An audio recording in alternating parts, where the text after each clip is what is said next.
Good morning, everybody. Welcome to the Houston Zoo's giraffe exhibit. My name's Kim. I'm one of the Hoofstock keepers, and we'll be talking about our giraffes over here from our feeding platform area.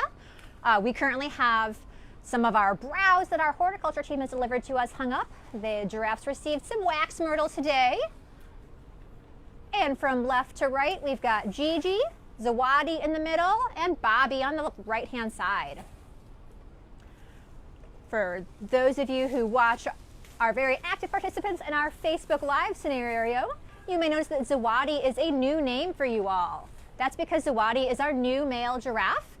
He moved here in 2022 for breeding purposes, and so he's taking over that breeding responsibility and will hopefully be pairing up with all 3 females in our herd. That will be 100% up to the giraffe, so while we hope that all 3 females get pregnant, that's going to be their call. Giraffes have a very long gestation period. It's about 15 months long. So even when the females do get pregnant, it will still be a while before we get a baby on the ground. He was first introduced to the herd in the fall, and we've already seen some interest in him to several of the females. So we are very hopeful that they will cooperate with our desires for baby giraffes.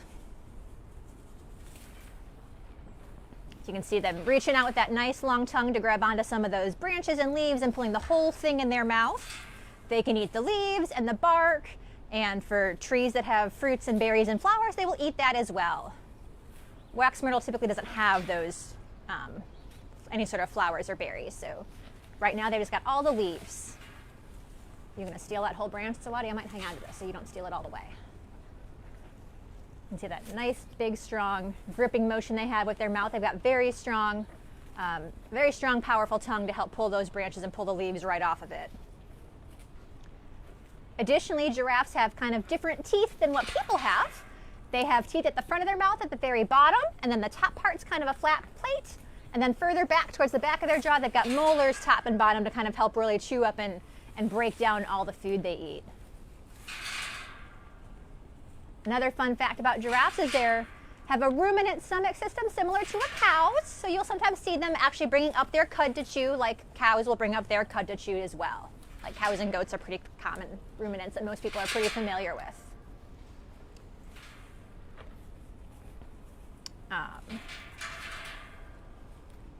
They're being very active eaters with this wax myrtle right now. In addition to these 3 giraffes, we also do have 2 other females in the herd. They are choosing not to come over for the browse right now, and that's okay. They get to choose what they want to do with the day. The one that's walking through the middle of the yard, I'm not sure if Jackie can see her or not, but her name is Camille, and she is Bobby's mom. And the one that's leaning over the fence, her name is Asali, and Asali is Gigi's mom. Asali is currently our oldest and tallest giraffe. She'll be turning 12 in March, and currently weighs just about 2,000 pounds. She currently outweighs Zawadi by about 50 pounds, but he will outgrow her eventually. Zawadi, who's currently the one in camera shot, is about a 5-year-old male giraffe. And giraffes typically take about 8 to 10 years to reach their full height and full weight. So while he is close to being full grown, he's about 2,000 pounds, about 16 feet tall. He's got room to get a bit taller, a bit heavier over the next few years. We do weigh our giraffes every month so we can keep track of how they're doing weight-wise. That's one of the many behaviors our giraffes are trained to do to help us take care of them. They're trained for a variety of husbandry behaviors, like stepping on the scale for voluntary weights. The 3 females are trained to allow us to do voluntary ultrasounds so we can hopefully confirm and then monitor pregnancies if and when they become pregnant. And they are in varying levels of allowing us to do voluntary blood draws and voluntary hoof trims. They are all in programs for it, but sometimes it takes time to learn how to do that stuff. If there's any questions, feel free to comment down below with any questions you guys might have. And we're happy to talk about whatever you guys want to hear about. Otherwise, I'm just going through what I think are fun facts about the animals. How much browse do they eat in a day? How much browse do they eat in a day? So in the wild, this is all they would eat would be browse. They would go through quite a bit of it in the wild. Here at the zoo, our amazing horticulture teams will cut us down browse on a daily basis, sort of depending on what's available. So as we are currently in the middle of winter and just had a freeze a few weeks ago, there's not as much browse available as there is, say, in the summer. So in the summer, they get quite a bit every single day. In the winter now, we've kind of cut back to a couple times a week because there's not as much that grows in the winter. Wax myrtle, however, is one of those plants that do grow, still continue to grow and stay green throughout the winter months, and so that's why they received some wax myrtle today. Other types of browse the giraffes get are elm and hackberry and mulberry are some of their favorites. They occasionally get sycamore. We don't have too many sycamore trees here on zoo grounds. They don't get it too often, but they will occasionally get sycamore branches as well.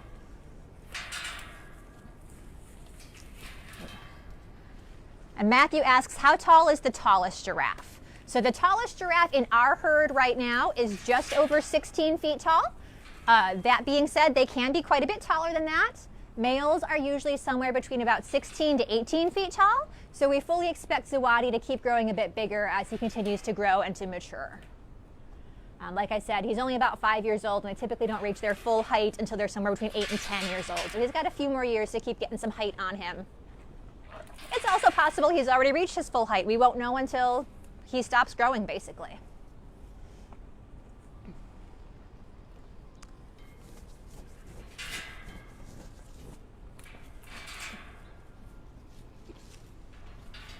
Casey asks, how many ostriches do we have, and do they get along with the giraffes? So we currently have 2 female ostriches. Their names are Henrietta and Agatha. Henrietta is a bit darker in coloration. Agatha's a bit more of a gray-brown color. And they do get along with the giraffes. When we first introduced them back in 2010 when this exhibit first opened, the ostriches were terrified of the giraffe and would run away if the giraffes got within about 10 or 15 feet of them. But right now we've seen both species eat any spilled hay off the others' backs. We've seen the ostriches walk between the front and the back legs of the giraffes. They get along pretty well.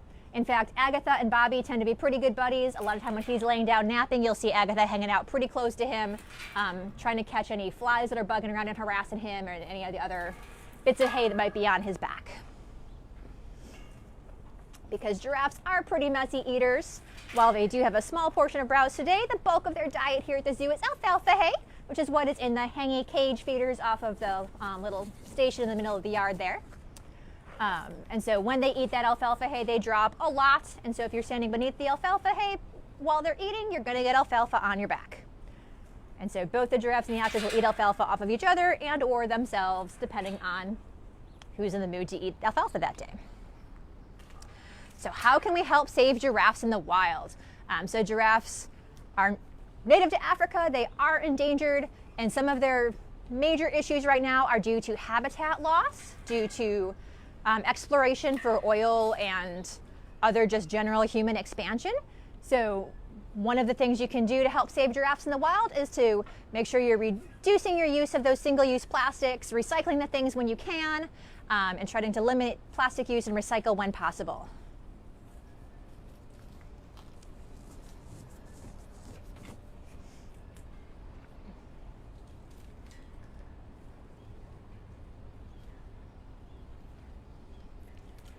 We do happen to have Maasai giraffe here in this Houston Zoo. They're one of 9 subspecies of giraffes. And they're all doing varying differences well in the wild. In fact, one of our conservation partners does some work in Kenya where they do a lot of censusing of the animals and working to help mitigate human-animal conflict. Dr. Ali's done some really awesome work over there. In fact, just this past year, some of the local villagers contacted him because there was a giraffe in their village area that had a snare trap wrapped around its leg. It was dragging a huge tree behind it. And so Dr. Ali got some vet staff involved, and they went and were able to help save that giraffe and remove that snare trap from him. And the giraffe has been doing very well and released back into the wild with no issues, which is pretty awesome. He does a lot of really cool work over there. Do giraffes like staying outdoors when it rains? So giraffes aren't huge fans of being outdoors in the rain. When it's just kind of little misty, drizzly stuff, they're okay with that. They don't mind it so much. When it starts to be really heavy, like downpour rain, they are not fans. You will oftentimes see them, if we don't have them access to the barn yet, standing along that barn, waiting impatiently for us to get the barn clean and ready for them.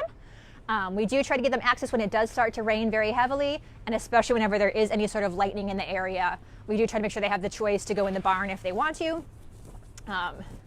Because we do still have to clean the barn. Sometimes they're stuck waiting outside for brief periods of time while we finish getting the barn clean. But we do our best to plan our day accordingly when we know bad weather is coming, so we don't have to, so that we can get them access as quickly as possible when we do have some of those terrible rainstorms Houston is known for.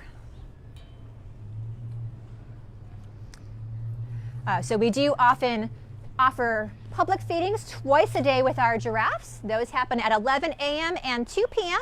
That is also weather dependent and giraffe dependent. And so for that, we do feed out lettuce. And so you hold the lettuce out and the giraffes come over and reach out and grab it from you. All 5 of our giraffes will come to the feeding platform and participate, but again, it is their choice. So if they have a day where it's been really busy and they just are full of lettuce and the platform, they don't want to participate, that's when the platform for sure has to end. But they're usually pretty good about taking turns and coming up often. You can see they're pretty food motivated. Given the chance, they would eat a whole head of romaine lettuce in about 3 or 4 bites. So that's why we feed out individual leaves at a time to help kind of slow that down. And those feedings take place at 11 a.m. and 2 p.m. every day, provided the weather cooperates. Isn't that right, Gigi? You know, showing off your nice long tongue, grabbing onto little bits of lettuce. This is a really good way to show off how nice and long and prehensile their tongues are. They use like a finger to kind of grab onto stuff. They'll also use to grab leaves off the trees and pluck all those branches, all the leaves off the branches, as well as pull branches down from even taller than they already are.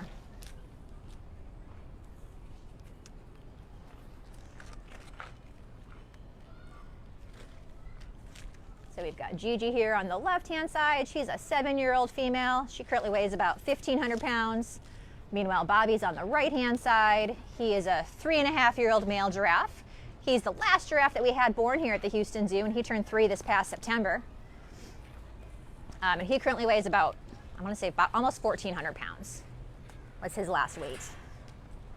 And so he is still very much a growing boy, whereas Gigi's probably pretty close to maxing out at her both height and weight.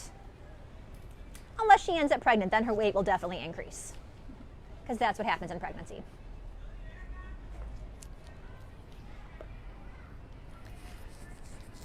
So we thank you guys for tuning us in today for our first Facebook Live of 2023. Join us again next Wednesday.